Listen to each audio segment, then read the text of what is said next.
Right breaking news చూస్తున్నారు. భారత్ పాకిస్తాన్ మధ్య ఇప్పటికీ కూడా హై టెన్షన్ వాతావరణం కొనసాగుతుంది. అయితే భారత్ ఎప్పుడు ఏం చేస్తుందా అనే భయంతో వణికిపోతుంది పాకిస్తాన్. సో ఈ నేపథ్యంలో అదేవిధంగా ఎన్నో సమస్యలతో కొట్టుమిట్టాడుతుంది పాకిస్తాన్. అంతర్గత యుద్ధాన్ని కూడా ఫేస్ చేస్తుంది.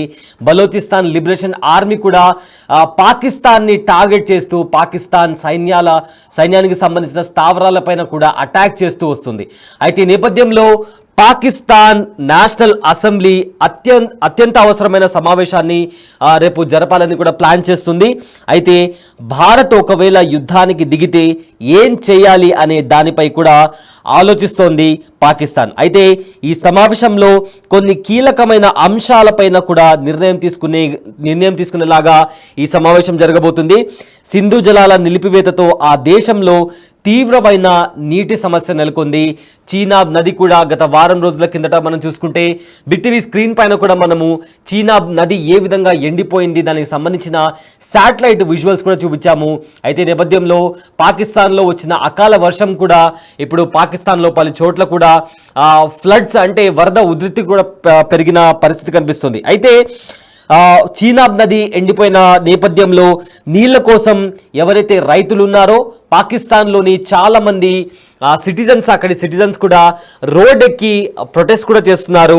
అదేవిధంగా దీనికి సంబంధించి ఇలాంటి సమస్యలు తీవ్ర సంక్షోభానికి కూడా దారితీసే పరిస్థితి కనిపిస్తుంది. సో ఈ నేపథ్యంలో పాకిస్తాన్ నేషనల్ అసెంబ్లీలో ఇండియా ఇంకా పాకిస్తాన్ మధ్య నెలకొన్న ఏవైతే సమస్యలు ఉన్నాయో దానికి సంబంధించి అదేవిధంగా దౌత్య విధానాలపైన కూడా కీలక నిర్ణయం తీసుకోబోతుంది. అయితే పాక్ చర్యలతో ఆంక్షలు మరింత పెరిగే అవకాశం ఉంది. అయితే ఈ నేపథ్యంలో పాకిస్తాన్ నేషనల్ అసెంబ్లీలో పాకిస్తాన్ తీసుకుపోయే నిర్ణయాల తర్వాత కూడా ఏవైతే భారతదేశం పాకిస్తాన్ పైన ఆంక్షలు విధించిందో అలాంటి ఆంక్షలు మరింత పెరిగే అవకాశం ఉన్నట్టు కూడా కనిపిస్తుంది. అయితే ఒకవేళ భారత్ పాకిస్తాన్ పైన దాడి చేస్తే ప్రతీకార దాడులు ఉండొచ్చని కూడా పాకిస్తాన్ భావిస్తోంది. ఈ నేపథ్యంలో పార్లమెంట్ హౌస్ నిర్వహించడానికి కూడా అంత ఏర్పాట్లు కూడా ముమ్మరమయ్యాయి. అయితే దీనికి సంబంధించి తీవ్ర ఉత్కంఠ నెలకొంది. అయితే పాక్ తీసుకునే నిర్ణయాలపై భారత్ ఎలా స్పందిస్తుందా అనే ఆసక్తి కూడా లేపుతోంది. అయితే ఇదే నేపథ్యంలో పంజాబ్లోని అమృత్సర్లో పాక్ గూఢచారుల అరెస్ట్ చేశారు. ఈ నేపథ్యంలో ఎవరైతే పాకిస్తాన్కి సంబంధించిన స్పై ఉన్నారో గూఢచారాలు వాళ్ళని కూడా అరెస్ట్ చేశారు. ఇద్దరిని అరెస్ట్ చేశారు. వాళ్ళని అరెస్ట్ చేసి ఇన్వెస్టిగేషన్ కూడా చేస్తున్నారు. భారత్కి సంబంధించిన సమాచారాన్ని పాక్కి చేరవేస్తున్నారనే నేపథ్యంలో వీళ్ళని అరెస్ట్ చేసినట్టు తెలుస్తుంది. అయితే ఇప్పటికే పహల్గామ్లో జరిగిన ఉగ్రదాడి తర్వాత భారత్ ఇంకా పాకిస్తాన్ మధ్య హై టెన్షన్ వాతావరణం నెలకొంది. ఈ నేపథ్యంలో భారతదేశం అనేక అంశాలకు సంబంధించి కీలక నిర్ణయాలను తీసుకుంది. అది సింధు జలాల ఒప్పందం కావచ్చు లేదా అటారీ బార్డర్ దగ్గర రాకపోకలకు సంబంధించి కూడా భారత్ ఆంక్షలు విధించింది. ఈ నేపథ్యంలో భారత్లో ఉంటున్న పాకిస్తాన్కి సంబంధించిన సిటిజన్స్ కావచ్చు లేదా పాకిస్తాన్ హై కమిషన్కి సంబంధించి ఇండియాలో ఉంటున్న అధికారులు కూడా వెంటనే దేశం వదిలిపెట్టి వెళ్ళిపోవాలని కూడా భారత ప్రభుత్వం ఆంక్షలు విధించింది. ఈ నేపథ్యంలో సింధు జలాల నది ఒప్పందానికి సంబంధించి ఆ ఒప్పందాన్ని రద్దు చేస్తున్నట్టు కూడా భారతదేశం ఆ నిర్ణయం తీసుకున్న తర్వాత పాకిస్తాన్లో నీటి కొరత ఏర్పడింది. అదేవిధంగా చీనాబ్ నది కూడా ఎండిపోయినటువంటి పరిస్థితి కనిపించింది. సో ఈ నేపథ్యంలో ఎక్కువగా పాకిస్తాన్ వ్యవసాయం పైన ఆధారపడి ఉంటుంది కాబట్టి సో ఎవరైతే రైతులు ఉంటారో పాకిస్తాన్లో ఒకవేళ వాళ్లకు నీళ్లు అందకపోతే ఏవైతే పంట పొలాలు ఉన్నాయో అవి పూర్తిగా నష్టపోయే ప్రమాదం ఉంది. పాకిస్తాన్ తీవ్ర సంక్షోభాన్ని ఎదుర్కొనే ప్రమాదం ఉంది. సో ఈ నేపథ్యంలో అత్యవసర భేటీ అవసరమని చెప్తూ పాకిస్తాన్ నేషనల్ అసెంబ్లీకి సంబంధించిన సమావేశాలు రేపు జరగబోతున్నాయి. అయితే ఈ అసెంబ్లీ సెషన్లో కొన్ని కీలకమైన అంశాలకు సంబంధించిన నిర్ణయాలు తీసుకోబోతుంది పాకిస్తాన్.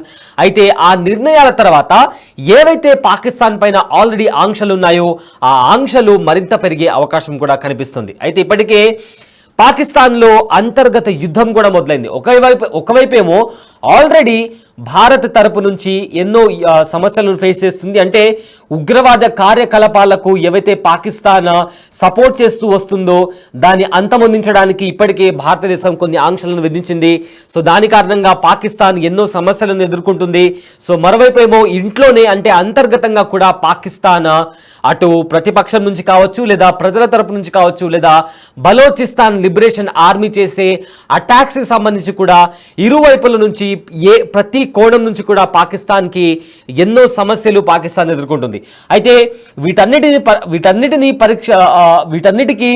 సొల్యూషన్ వెతకడానికి, వీటన్నిటికీ ఏం చేయాలి, ముందుగా ఎలా వెళ్ళాలి, ఒకవేళ భారత్ అటాక్ చేస్తే ప్రతీకార చర్యగా ఎలా సిద్ధంగా ఉండాలి అనే నేపథ్యంలో కూడా పాకిస్తాన్ నేషనల్ ఆర్మీ సమావేశం రేపు జరగబోతుంది.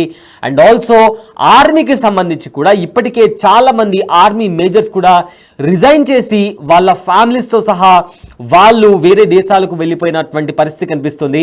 సో ఈ నేపథ్యంలో ఎన్నో తీవ్రమైన సమస్యలతో పాకిస్తాన్ కొట్టుమిట్టాడుతోంది.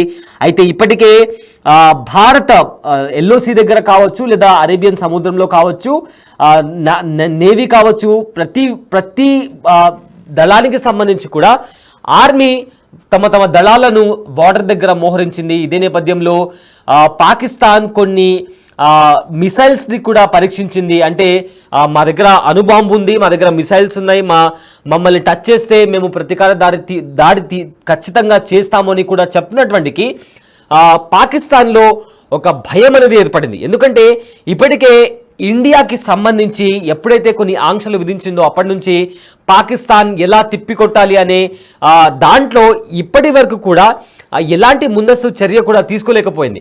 అండ్ ఆల్సో ఇప్పటికే ఇంపోర్ట్స్కి సంబంధించి కూడా ఇప్పటి నుంచి ఎలాంటి ఇంపోర్ట్ కానీ డైరెక్ట్ ఆర్ ఇండైరెక్ట్గా కూడా పాకిస్తాన్కి సంబంధించిన గూడ్స్ ఇండియాలోకి ప్రవేశించకూడదని కూడా భారతదేశం ఆంక్షలు విధించింది. సో ఇన్ని ఆంక్షలు విధిస్తున్నప్పటికీ కూడా పాకిస్తాన్ తరపు నుంచి ఎలాంటి ప్రతీకార దాడి కూడా రావట్లేదు. ఎందుకంటే ఇప్పటికే తీవ్రమైన ఆర్థిక సంక్షోభం కావచ్చు, ఇన్ఫ్లేషన్ కావచ్చు, పావర్టీ కావచ్చు, అన్ఎంప్లాయ్మెంట్ కావచ్చు, ఇలాంటి రకరకాల ప్రాబ్లమ్స్తో పాకిస్తాన్ ఇప్పటికే కొట్టుమిట్టాడుతూ ప్రాబ్లమ్స్ ఫేస్ చేస్తుంది. సో ఈ నేపథ్యంలో ఏం చేయాలి అని దిక్కుతోచని పరిస్థితుల్లో పాకిస్తాన్ ఉంది. సో ఇప్పుడు వాటన్నిటినీ సమస్యలన్నిటికీ సొల్యూషన్ కావాలి కాబట్టి రేపు పాకిస్తాన్ నేషనల్ అసెంబ్లీకి సంబంధించిన సమావేశం రేపు జరగబోతుంది. ఇందులో కీలకమైన నేతలు కూడా హాజరు కాబోతున్నారు. సో ఈ సమావేశంలో భారత్కి సంబంధించి ఏవైతే డిప్లొమాటికల్లీ ఏవైతే ప్రాబ్లమ్స్ ఉన్నాయో ఆ ప్రాబ్లమ్స్ని ఎలా సాల్వ్ చేయాలి, సో మోస్ట్లీ కాంప్రమైజ్కి వెళ్ళాలా, ఎప్పటిలాగానే తప్పు చేయడం మళ్ళీ కాళ్ళ బేరానికి రావడం పాకిస్తాన్కి అలవాటే కాబట్టి సో రేపు కూడా జరగబోయే కీలకమైన సమావేశం తర్వాత కాంప్రమైజ్కి వస్తారా, లేదా ఏ రకంగా భారత్ని ఒప్పించడానికి ప్రయత్నిస్తారు అనేది ఇప్పుడు తీవ్ర ఉత్కంఠంగా మారింది. మరోవైపు ఈ అసెంబ్లీ సమావేశం తర్వాత ఏవైతే కీలకమైన అంశాలకు సంబంధించి పాకిస్తాన్ నిర్ణయం తీసుకోబోతుందో దానికి అగెయిన్స్ట్గా భారతదేశం ఎలాంటి నిర్ణయం తీసుకోబోతుందని కూడా ఇప్పుడు ఈ మొత్తం మీద ఈ అంశం అనేది చాలా హాట్ టాపిక్గా మారింది అండ్ తీవ్రమైన ఉత్కంఠం కూడా రేపుతోంది.